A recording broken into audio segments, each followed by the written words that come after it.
عمران خان کی ضمانت مسترد ہوئی تو امپورٹڈ سرکار نے عمران خان کو گرفتار کرنے کی تیاریاں شروع کر دیں۔ پوری رات کیا ہوتا رہا، مکمل تفصیل آپ کے ساتھ اس ویڈیو میں شیئر کرتے ہیں۔ ناظرین، جب ترکی کے طیب اردگان کو پولیس گرفتار کرنے گئی تھی تو وہاں کی عوام نے پولیس کو بھاگنے پر مجبور کر دیا تھا۔ عمران خان نے کال دی کہ میں زمان پارک میں بیٹھا ہوں، جس میں ہمت ہے آ کر گرفتار کر لے۔ رات گئے پولیس کی گاڑیوں نے مال روڈ پر گشت کرتے ہوئے زمان پارک کی طرف رخ کیا اور وہاں لاہوریوں کا جمع غفیر تھا۔ پاکستان میں بڑے بڑے سیاسی لیڈر گرفتار ہوئے ہیں، لیکن کبھی عام آدمی کو اس طرح کھڑے ہوتے نہیں دیکھا جیسے زمان پارک پہنچوں کی کال پر لاہوری رکاوٹیں ہٹا کر اپنے کپتان کی حفاظت کے لیے پہنچ گئے۔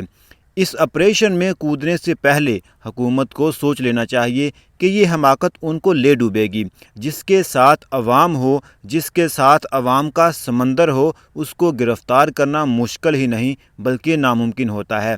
گزشتہ رات پولیس نے عمران خان کو گرفتار کرنے کی کوشش تو کی، لیکن عوام نے ان کی کوشش کو اپنے جذبے سے ناکام بنا دیا۔